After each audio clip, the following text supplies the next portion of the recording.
السلام علیکم ورحمۃ اللہ وبرکاتہ۔ مدینۃ العلم کے پیارے بچوں، کیسے ہیں آپ؟ میں ہوں آپ کا قاری صاحب۔ آج کا ہمارا تربیتی سبق ہے درخت لگانا، پودوں کے آداب۔ درخت انسانوں کے لیے اللہ تعالیٰ کی نعمت اور ایک خوبصورت تحفہ ہے۔ پانی حاصل کرنے کا سب سے بڑا ذریعہ بارش ہے، جس کا براہ راست تعلق جنگلات سے ہوتا ہے۔ درختوں سے ایک طرف ہم مختلف قسم کے پھل حاصل کرتے ہیں اور دوسری طرف ان درختوں سے حاصل شدہ لکڑی سے ہماری روزمرہ کی ضرورتیں پوری ہوتی ہیں۔ ان میں فرنیچر، عمارتی لکڑی اور جلانے کے لیے لکڑی حاصل ہوتی ہے۔ یاد رہے کہ ہر ملک کی ترقی کے لیے کم از کم 30% رقبے پر جنگلات ضروری ہیں، جبکہ پاکستان میں اس وقت صرف 5% جنگلات ہیں، جو کہ بہت محدود ہیں۔ اسلام نے درختوں کی حفاظت کے عمل کو کار ثواب، صدقہ جاریہ قرار دے کر نہ صرف دنیا میں بلکہ آخرت میں بھی ثواب عطا کیا گیا ہے، تاکہ مسلمان زیادہ سے زیادہ درخت لگا کر موسمی مضر اثرات اور پانی کی کمی سے محفوظ رہیں۔ پیارے بچوں، کچھ آداب کا خیال رکھنا بہت ضروری ہے اس حوالے سے۔ نمبر 1، ہمارے ملک میں جنگلات بہت کم ہیں۔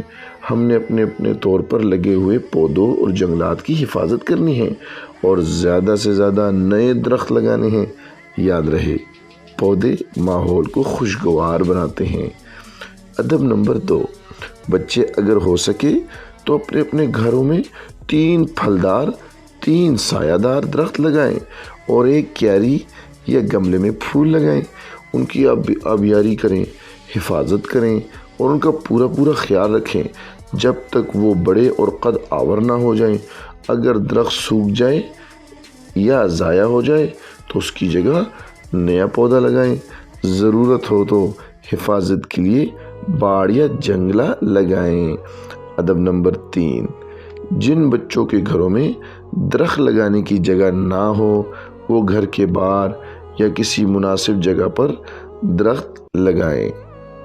کچھ ہدایات والدین کے لیے بھی ہے۔ ہمارے معزز والدین، جنگلات، درخت اللہ تعالیٰ کا عظیم تحفہ اور ہماری اہم قومی ضرورت ہے۔ ان کی حفاظت ہمارا دینی اور اخلاقی فریضہ ہے۔ جنگلات کو آگ اور بے جا کٹائی یعنی چوری سے بچانے کی پوری کوشش کریں۔ یہ ایک جہاد ہے، اس میں پورے جذبے سے شامل ہوں۔ درخت چوری کرنے والوں کا سب مل کر محاسبہ کریں اور ان کو مطلع کریں کہ اپنے نہایت محدود مادی نفع کے واسطے ان سال بہ سال کی محنت سے لگائے گئے جنگلات کو تباہ نہ کریں۔ یہ ایک طرف گناہ ہے اور دوسری طرف ملک کا بہت بڑا نقصان ہے۔ اپنے علاقے میں جنگلات کی حفاظت کا مناسب بندوبست کریں۔ جزاک اللہ خیراً فی